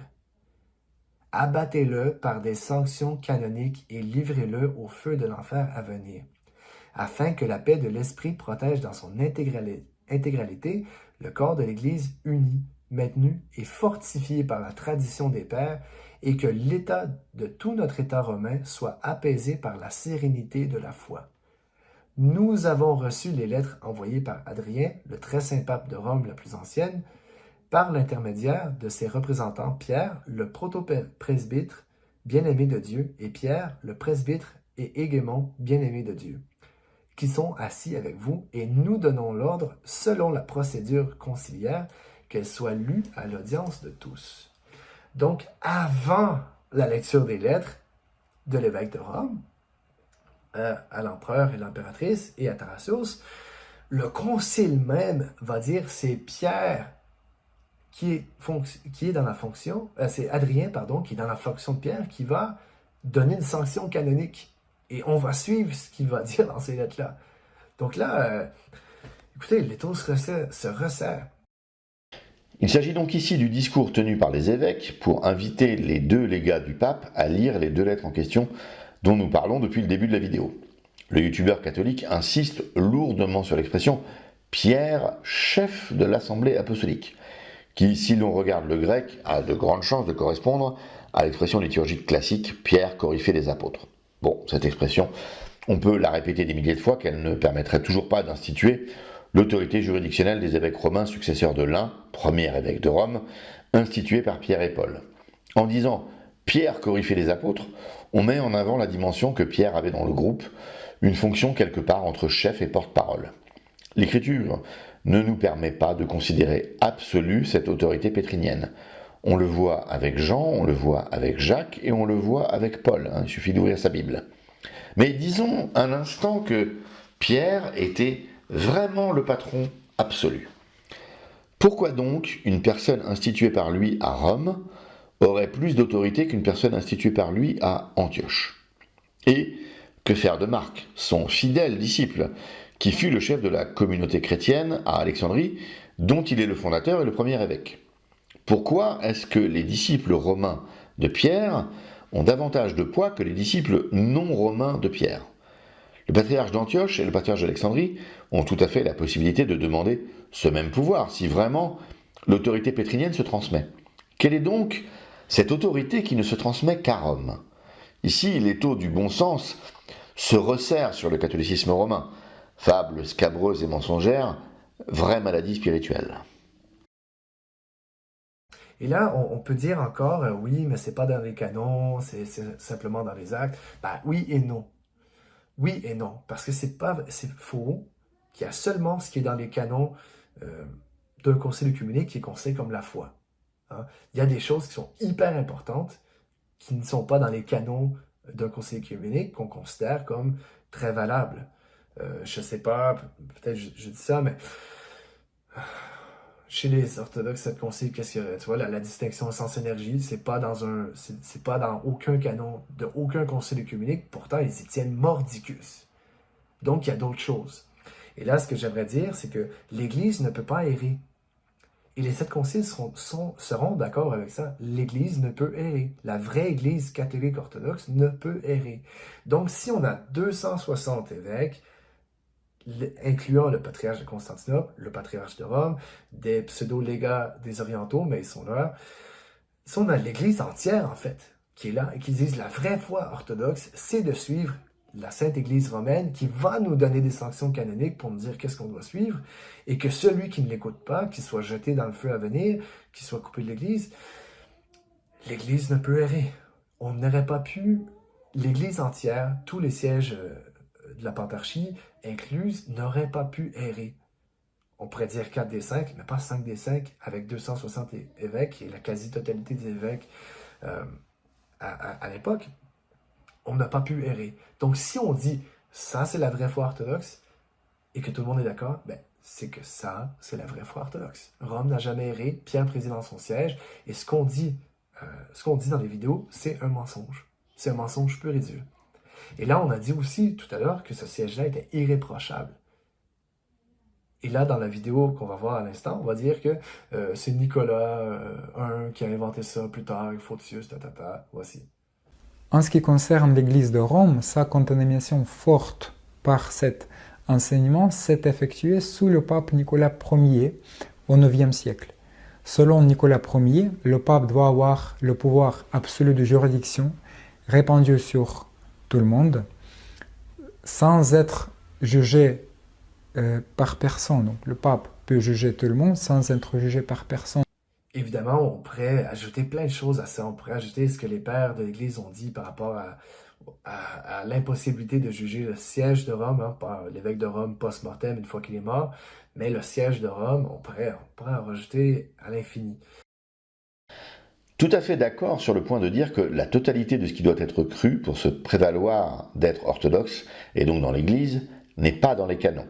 Les canons sont une partie de ce qu'il faut observer. Pour ce qui est de la distinction essence-énergie, l'Église l'a solennellement et officiellement proclamée lors du 5e concile de Constantinople en 1351, connu sous le nom de Concile des Blachernes. Cette proclamation utilise le vecteur classique du tomos. Ce tomos particulier est long d'une 40aine de pages. Ensuite, je suis également d'accord sur cette affirmation, l'Église ne peut errer. Mais l'Église et l'Église romaine, ce n'est pas la même chose. L'Église romaine est parfois dans l'Église, parfois en dehors. Cela dépend de l'orthodoxie de sa doctrine. Ici, il est postulé une égalité stricte entre orthodoxes et romains. Mais ceci est conjoncturel, pas structurel. Ce que disent les évêques à Nicée II est que Rome est orthodoxe sur le sujet des images. Les autres patriarcats ne l'étaient malheureusement plus. On doit donc suivre Rome si Rome est orthodoxe. Cela n'est plus le cas aujourd'hui pour nous depuis bien longtemps. Puisque le youtubeur veut tracer une équivalence absolue entre Rome et Pierre, eh bien prenons un exemple biblique avec Pierre. Lorsque Pierre dit la vérité de la foi, le Christ lui dit que son Église sera bâtie sur la vérité de cette profession de foi. Mais lorsque Pierre dit quelque chose qui ne s'inscrit pas dans la volonté de Dieu, eh bien Jésus lui dit « arrière Satan ». Si Pierre a raison, on le suit, sinon on ne le suit pas. Si Rome a raison, on la suit. Si Rome se trompe, on ne la suit pas. Ceci est valable pour tous les patriarcats, tous les synodes, tous les évêques. On suit ceux dont la doctrine est irréprochable. J'aimerais aussi conclure par rapport au Concile de Nicée II avec un autre passage de la lettre à l'empereur, comme ce n'était pas assez. Comme si ce n'était pas assez, mais simplement pour terminer avec ça, pour Nicée II, voici, je vous le lis. Nous sommes étonnés que dans l'injonction impériale que vous avez émise concernant le patriarche de la cité impériale, à savoir Tarasios, donc le patriarche de Constantinople, nous le trouvions appelé patriarche œcuménique. Nous ne savons pas si cela a été écrit à cause de l'inexpérience des notaires ou de l'hérésie schismatique d'hommes méchants, quand même, mais nous demandons instamment à votre autorité très clémente et impériale de ne pas l'appeler œcuménique dans la suite de vos écrits, parce que cela est contraire aux règles des saints canons et à ce qui est établi par les traditions des saints-pères. Deuxièmement, il n'a jamais eu le droit de porter ce nom, si ce n'est par l'autorité de notre Sainte Église catholique et apostolique, qui est évidente pour tous. C'est-à-dire que s'il prend ce droit-là, c'est parce que nous lui donnons. C'est-à-dire que Rome a des droits, des prérogatives que Constantinople n'a pas, qui est bien plus qu'une primauté d'honneur qui veut rien dire. On peut être d'accord avec une notion de primauté d'honneur en autant qu'elle inclut ce que les 7 conciles ont dit, ce que les pères ont dit. C'est-à-dire, comme l'entend Vatican I. Donc, je relis un peu le passage.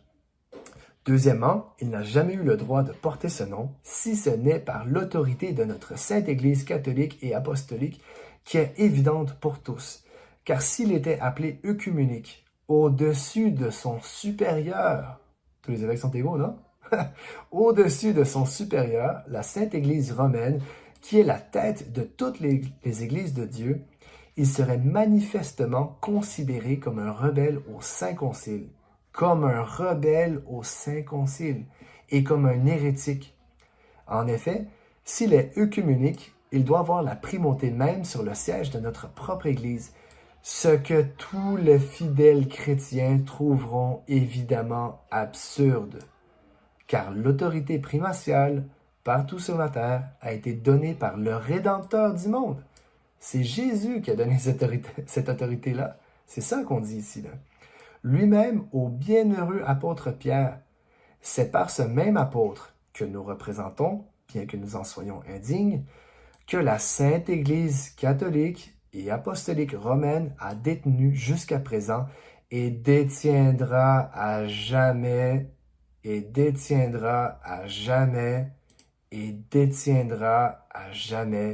la primauté et l'autorité souveraine, de telle sorte que si, ce que nous ne croyons pas, quelqu'un l'appelle œcuménique ou y consent, il doit savoir qu'il n'y a aucune part dans la foi orthodoxe et est un rebelle contre notre sainte Église catholique et apostolique. Pow!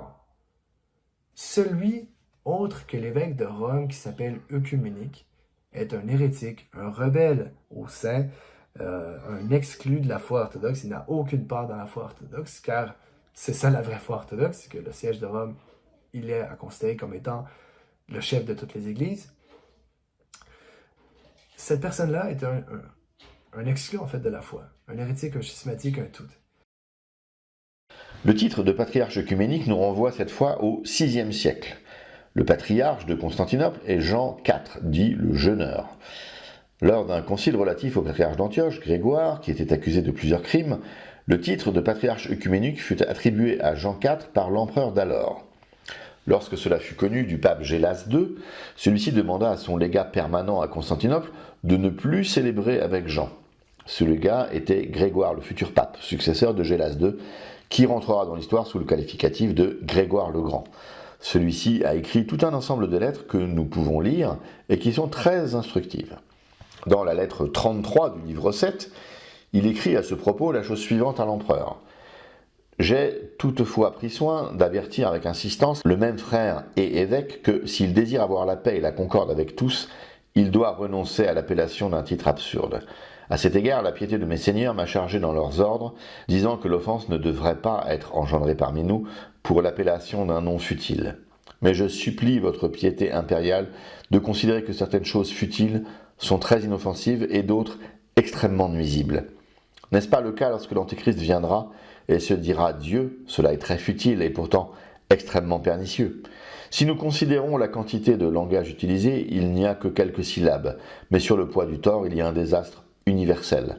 Maintenant, je dis avec confiance que quiconque se nomme ou désire être appelé prêtre universel, dans son élévation, est le précurseur de l'Antéchrist, parce qu'il se place fièrement au-dessus de tous les autres.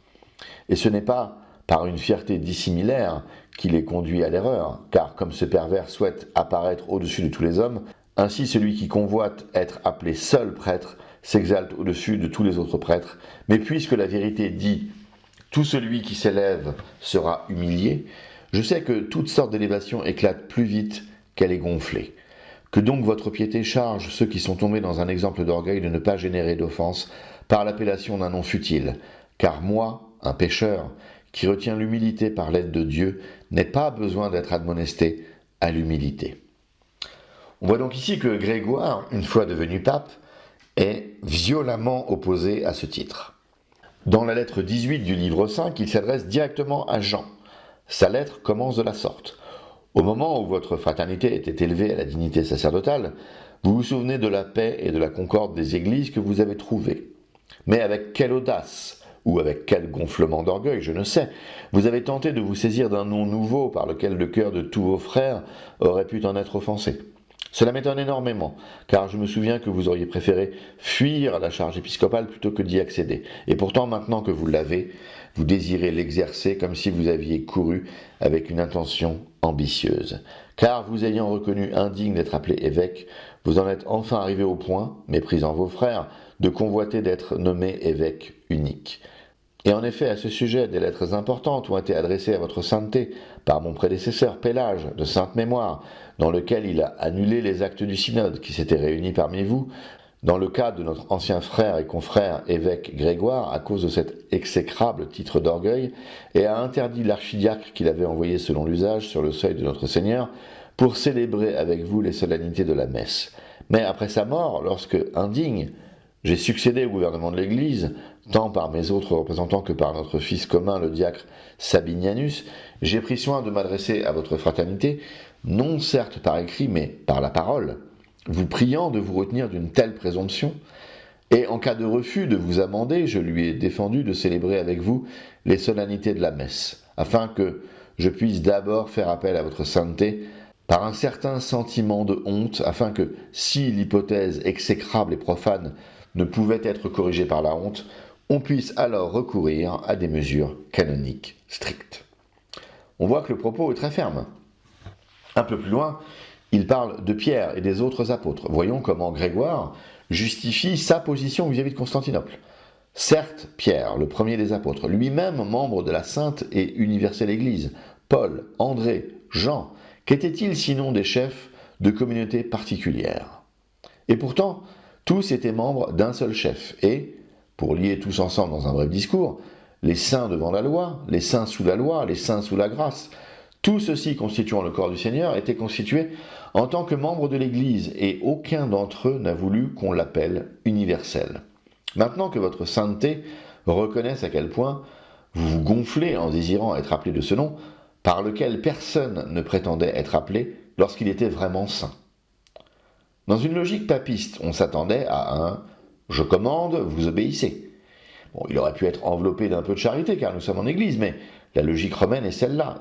Et là, justement, le pape Grégoire parle non pas de l'autorité absolue de Pierre, mais autorité dont il hériterait, mais au contraire, il rappelle que Pierre, comme les autres apôtres, n'a jamais eu ce titre-là, et que ceci empêche quiconque d'y prétendre. On remarquera bien qu'il cite d'autres apôtres et pas seulement Pierre.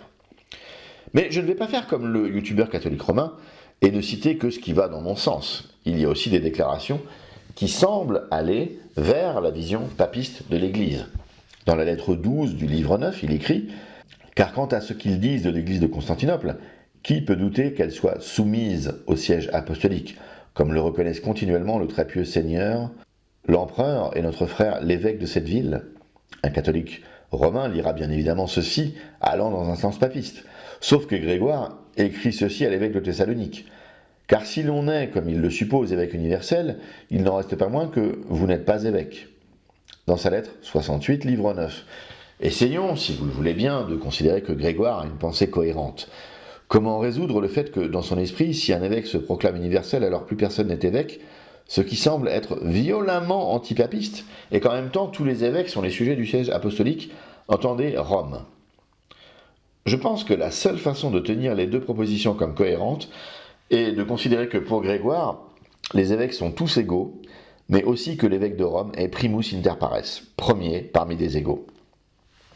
Ce que dénonce Grégoire, au-delà du problème manifeste de se proclamer œcuménique, est que cela a été fait de façon unilatérale, puisque Rome a protesté sans être écoutée. Ici, la synodalité a été heurtée. Si l'on peut commenter cette notion de patriarche œcuménique, il s'agit d'une absurdité ecclésiologique, pour laquelle Rome a bien raison de protester, même si cette protestation a pu prendre la forme d'une défense de sa propre primauté, alors que le titre est un problème en toute chose, comme une attaque à la synodalité. Le titre prend un autre sens après le grand schisme de 1054. En effet, Constantinople devient une sorte de Rome bis, de Rome en attendant Rome. Le clown qui est patriarche de Constantinople agit aujourd'hui comme une sorte de pape du monde orthodoxe, ce qui fait que nous n'avons pas un problème papiste, mais deux. Bref, la notion est bien évidemment une erreur depuis le début, même s'il y a eu à Constantinople des gens très bien, des saints, qui n'ont malheureusement pas trouvé judicieux de revenir sur cette faute historique. Terminons ce passage avec cette insistance concernant « détiendra à jamais ». Il ne nous semble pas que le pape Adrien se soit particulièrement illustré dans la vocation prophétique. Il ne fait pas partie de ceux capables de voir le déroulement des événements jusqu'à la fin des temps. Il ne suffit pas de dire que Rome sera à jamais première pour qu'elle le soit. Le schisme de 1054 en est une preuve éclatante. Je vous laisse une petite image de ce que Constantinople a dit il y a quelques semaines, il y a peu de temps.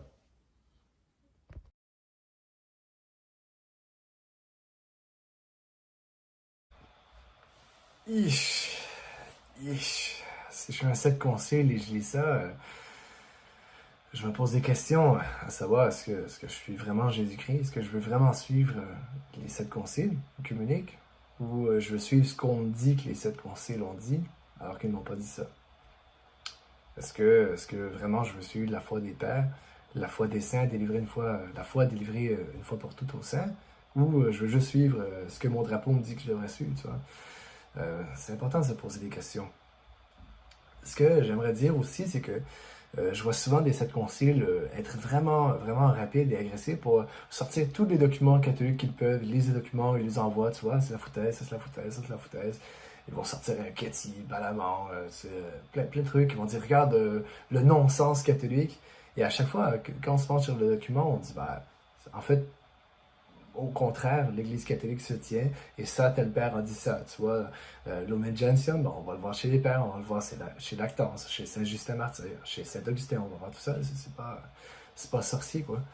Il faut simplement lire au lieu d'avoir une foi ignorante, si on veut, et parce qu'une foi ignorante, c'est une foi chambranlante. Ça, on doit se le dire. Mais j'exhorte les catholiques à faire de même, en fait, avec les sept conciles, en étant plus sages, c'est-à-dire à réellement lire, à chercher la vérité.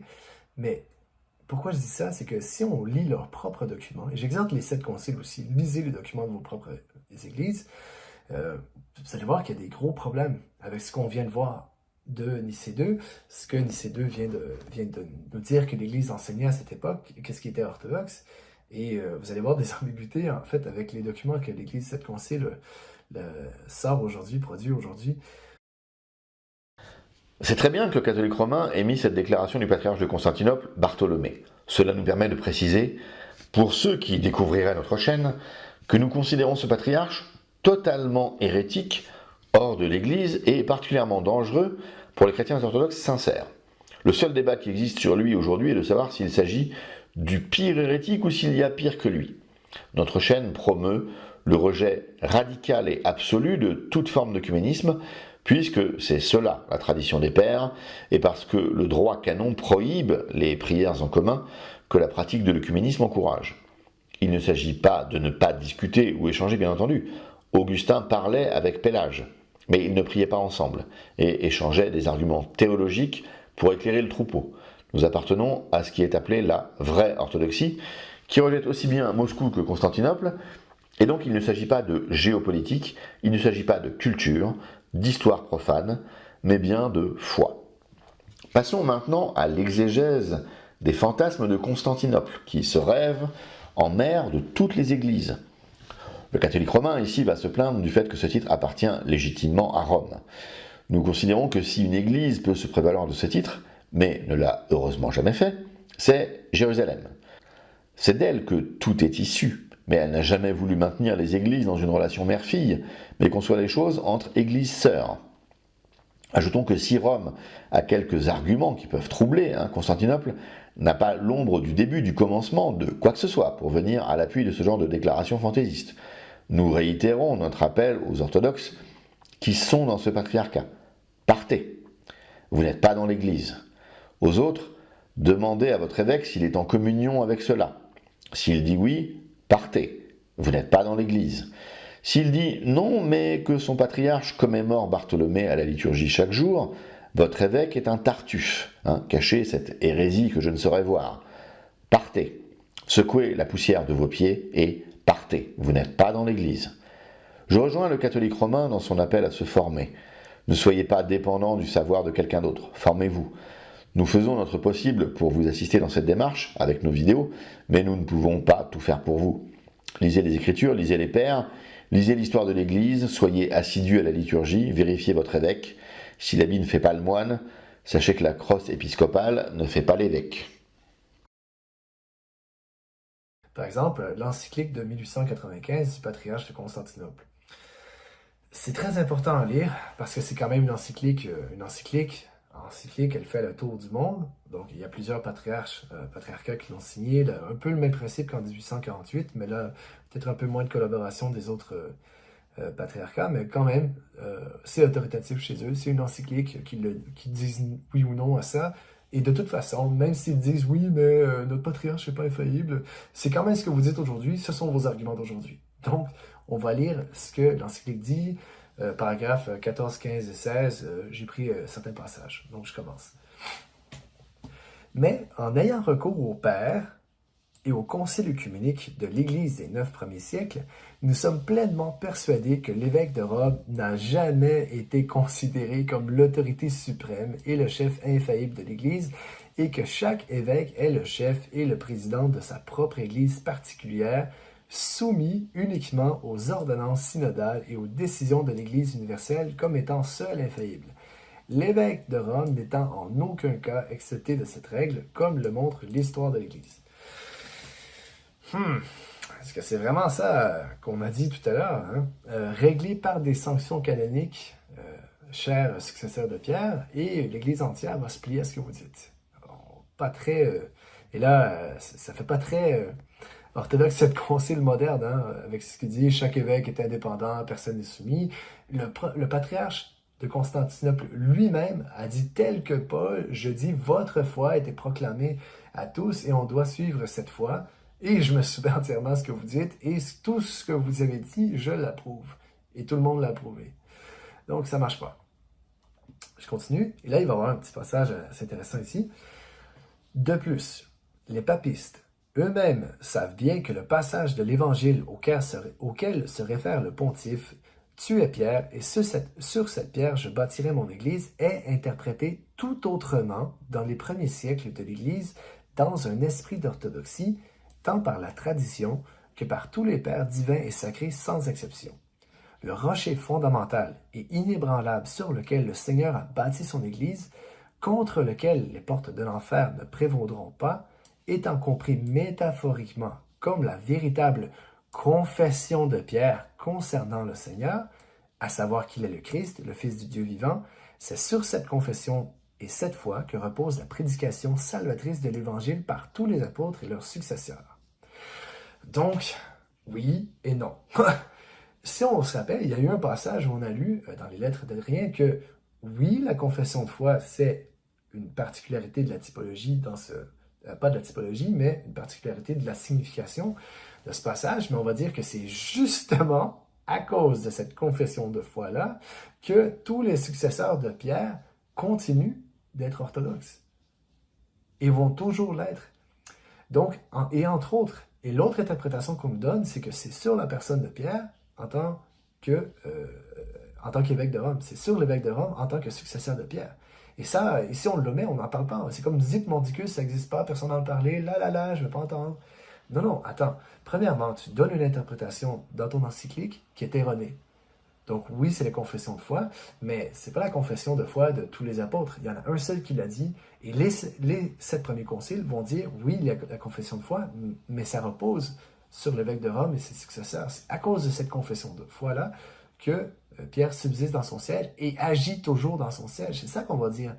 Dans le 7e concile œcuménique, on dit que Pierre agit toujours dans le successeur de Rome, dans le successeur de Pierre qui siège à Rome.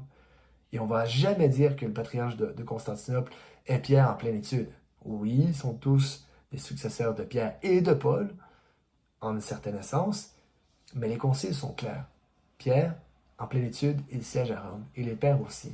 Regardez la vidéo d'Archidiacre, par exemple, sur Rome, Pierre à Rome, selon le premier chrétien, ou les vidéos de Pro Ecclesia sur la papauté sont magnifiques, très bien faites. Regardez, vous allez voir. C'est pas comme l'encyclique orthodoxe dit. C'est vraiment une catastrophe ce qu'elle dit. Et là, je continue, vous allez voir. Donc, au chapitre 15, les divins pères, n'honorant l'évêque de Rome que comme évêque de la capitale de l'Empire, lui ont donné la prérogative honorifique de la présidence, le considérant simplement comme l'évêque premier dans l'ordre, c'est-à-dire premier parmi ses égaux. En gros, ça veut rien dire. C'est ça qu'il vient de dire. Prérogative qu'ils ont également attribuée ensuite à l'évêque de Constantinople lorsque cette ville est devenue la capitale de l'Empire romain, comme en témoigne le 28e canon du 4e concile œcuménique de Chalcédoine, qui dit, entre autres choses, ce qui suit: nous déterminons et décrétons les mêmes choses en ce qui concerne les prérogatives de la très sainte Église de Constantinople, qui est la Nouvelle Rome. En effet, les pères ont donné à juste titre la prérogative au trône de l'ancienne Rome parce qu'elle était la ville impériale. Vous vous moquez de nous. Vous vous moquez des fidèles, en fait. Dans le 7e concile œcuménique, jamais on va dire que l'évêque de Rome est le successeur de Pierre parce que c'est la ville impériale. Tiens, voilà, t'es la ville où il y a le plus d'habitants, c'est toi qui mènes les choses. Jamais on va dire ça. On va dire que c'est Pierre qui a présidé au siège de Rome et qui a jamais, qui a toujours présidé dans ce siège et présidera jamais. C'est ça qui fait en sorte que l'évêque de Rome a une prérogative sur tout le monde. Et là, oui, il y a un 28e canon du Concile de Chalcédoine qui a été renversé par ailleurs par le pape Léon, et Constantinople ne l'a jamais mis en effet. On ne l'a jamais pris comme autoritatif dans les 7 conciles œcuméniques. Pourquoi je dis ça? Dans le 5e, il y a une petite ambiguïté avec ça, mais regardons dans le 7e, qu'est-ce qu'on va dire? Est-ce qu'on va dire que Tarasios de Constantinople est égal à Pierre qui siège à Rome, égal à Adrien? Non, jamais. Au contraire, Tarasios lui-même va dire « Je suis sujet à votre sainteté ». Le concile œcuménique au complet dit sanctionner, donner un décret donner une sanction par pénalité canonique et on va suivre ce que vous dites. L'encyclique des 7 conciles en ce moment dit n'importe quoi, en fait. N'importe quoi, on ignore les vrais conciles œcuméniques. Le canon 28 du concile de Chalcédoine est un problème épineux, car à ma connaissance, Rome ne l'a jamais accepté, reconnu ou appliqué. Voici l'énoncé de ce canon 28. Suivant également les décisions des saints-pères reconnaissant la ville de Constantinople pour être la nouvelle Rome, nous donnons aussi les honneurs correspondant à l'évêque de cette ville, comme on les a accordés au siège de l'ancienne Rome. La chose était déjà en germe depuis le concile de Constantinople de 381 et son canon 3. Cependant, l'évêque de Constantinople aura la préséance d'honneur après l'évêque de Rome, puisque cette ville est la nouvelle Rome. On notera que l'Église romaine avait accepté ce canon 3 de 381. On le sait en regardant les recueils canoniques éminents du monde latin. Le cardinal Effelé le reconnaît lui-même dans son œuvre sur les conciles de l'Église. Mais le canon 28 fut d'abord rejeté par les légats romains. Une demande fut faite au pape Léon, qui le rejeta également, et ce canon n'a donc pas une autorité complète en Église, même s'il est vu comme œcuménique par les orthodoxes aujourd'hui, à cause de la chute de Rome dans le schisme et l'hérésie. Plus personne d'orthodoxe ne rejette aujourd'hui ce canon, il a donc une œcuménicité par l'évolution de l'histoire. L'Église n'a pas souhaité aller contre Léon sur ce point, mais elle pouvait théoriquement le faire. On voit dans la lettre 43 d'Augustin que l'autorité suprême appartient au concile œcuménique et que celui-ci a le droit de renverser de mauvaises décisions émanant même des instances romaines. Je cite saint Augustin. Eh bien, supposons que les évêques qui ont tranché l'affaire à Rome ne soient pas de bons juges. Il restait encore un concile plénier de l'Église universelle dans lequel ces juges eux-mêmes pouvaient être mis à leur défense, de sorte que, s'ils étaient reconnus coupables d'erreur, leur décision pourrait être annulée. Est-ce que saint Augustin se trompe ici? Il parle d'un cas théorique dans la crise donatiste qui n'a pas été nécessaire. Mais avons-nous dans l'histoire un patriarche de Rome, avant Adrien, qui est contredit par un concile œcuménique? Eh bien, grâce à Dieu, oui. Le pape Vigile a été déposé par le 5e concile œcuménique en 553. Lors de la 7e session du concile, tous les évêques ont rayé le nom du pape Vigile des diptyques, ce qui revient à l'excommunier. Vigile avait une théologie non orthodoxe et avait donc été condamné pour cela, ainsi que l'ouvrage qui avait justifié la convocation du concile, les 3 chapitres. Donc ici, pour sortir des fantasmes romains, et de façon tout à fait dévastatrice, ceci coupe court à toutes les idioties que nous subissons dans cette vidéo. Si l'on en croit le youtubeur catholique romain, l'orthodoxie, c'est d'écouter ce que dit le pape, irréprochable successeur de Pierre. Qu'ont fait les saints-pères de Constantinople II? Ont-ils dit servilement « Montre-nous la lumière, que nous édictions des canons ». Nous ne sommes pas évêques, mais scribes, ô grand Vigile. Eh bien non, ils ont lu la littérature dogmatique de Vigile et ont conclu que ce n'était pas orthodoxe. Bien évidemment, Rome n'a pas cette lecture des choses, mais on voit dans ce déroulement que les délires d'Adrien dans sa lettre sortent de nulle part. La vérité est celle exprimée par Augustin dans sa lettre. Si Rome se trompe, un concile œcuménique peut réparer la chose. Pour le canon 28 de Chalcédoine, la position de Léon était d'un autre calibre. Léon n'a pas dit que cela niait l'immémoriale et absolue autorité romaine.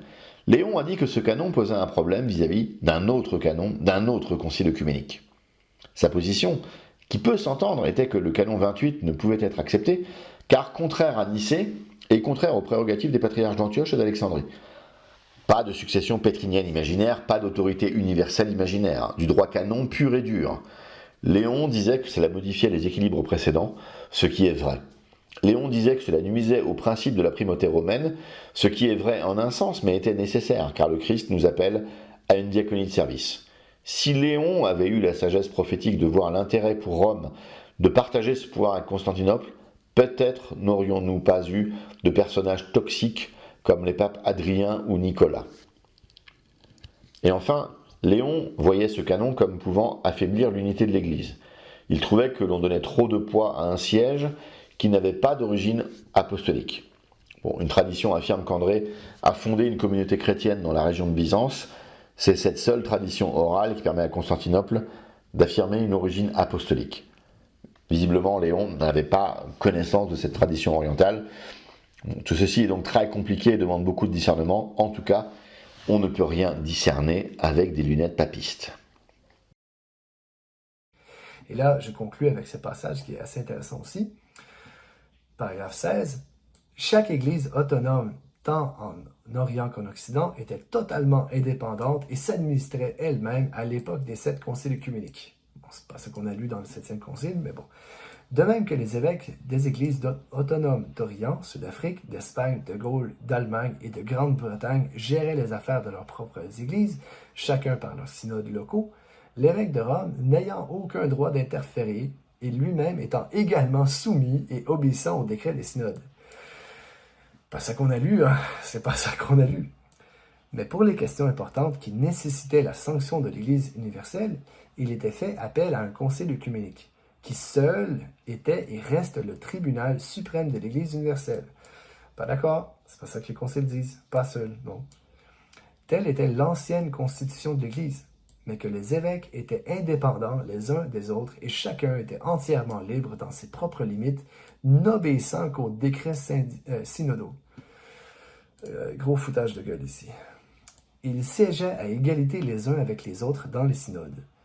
En outre, aucun d'entre eux n'a jamais revendiqué des droits monarchiques sur l'Église universelle, et parfois certains évêques ambitieux de Rome ont eu des prétentions excessives à un absolutisme inconnu de l'Église qui ont été dûment réprouvés et réprimandés. Est-ce qu'on a vu ça dans le 7e concile œcuménique, par exemple? Non. Au contraire, tous les évêques sont au courant, et même le patriarche de Constantinople va citer des passages bibliques pour corroborer ce que dit l'évêque de Rome, à savoir qu'il a une suprématie sur l'Église universelle. Donc, encore une fois, du gros foutage de gueule. Et on conclut avec ça. L'affirmation de Léon XIII, lorsqu'il dit dans son encyclique qu'avant l'époque du Grand Photius, le nom du trône romain était sacré parmi tous les peuples du monde chrétien, c'est littéralement ce qu'on vient de lire dans le 7e concile œcuménique, et que l'Orient, comme l'Occident, d'un commun accord et sans opposition, était soumis au pontife romain en tant que successeur légitime, pour ainsi dire, de l'apôtre Pierre, et, par conséquent, vicaire de Jésus-Christ sur la terre, s'avère inexact et constitue une erreur manifeste. Ouf. Ça, c'est un seul document des 7 conciles. On peut en sortir combien pour montrer leurs erreurs? On a lu les actes des conciles, on a lu les 2 lettres d'Adrien, on a lu la réponse du patriarche Tarasios, on a lu l'introduction du concile œcuménique aux lettres d'Adrien, on a lu ce que les légats ont dit, on a lu les commentaires de Father Richard Price, qui dit que même le truc qu'ils ont essayé de falsifier plus tard, même ça, c'est encore trop papiste pour les orthodoxes, donc c'était fait maladroitement, et que toutes les preuves sont là pour dire que tout est authentique. Le concile œcuménique a dit ça, c'est la foi orthodoxe, tout ce qu'il dit est vrai, et nous y obéirons à jamais. C'est ça la foi, là. C'est ça la foi. Donc, ce qui est vraiment inexact et une erreur manifeste, c'est cette encyclique-là. C'est cette Église-là. Ça, c'est la voix de l'Église. Une encyclique qui fait le tour du monde, qui est signée par un des patriarches, c'est la foi de l'Église. Donc, la foi de l'Église 7 conciles est dans l'erreur. Je suis désolé, c'est ça que les 7 conciles, c'est ça que les vrais 7 conciles œcuméniques vont dire. La vraie foi orthodoxe, c'est l'Église romaine qui la tient et la tiendra jamais.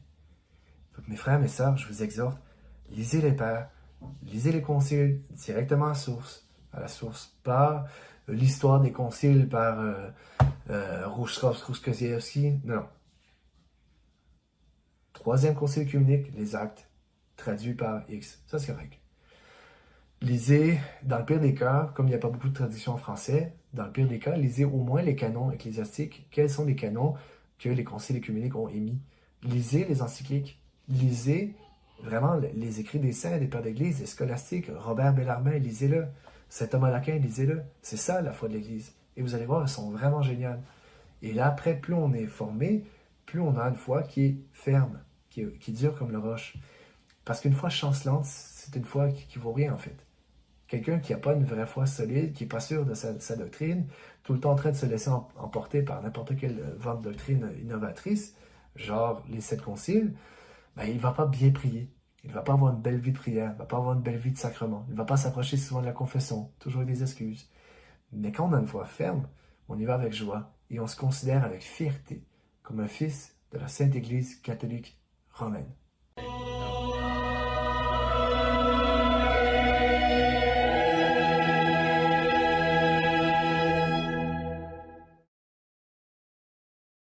Tout le propos de cette vidéo tient sur le fait de prendre pour authentique un document qui a toujours été considéré comme faux, même par Anastasius, qui, je le rappelle, était un érudit romain et latin, et ce jusque dans les années 90.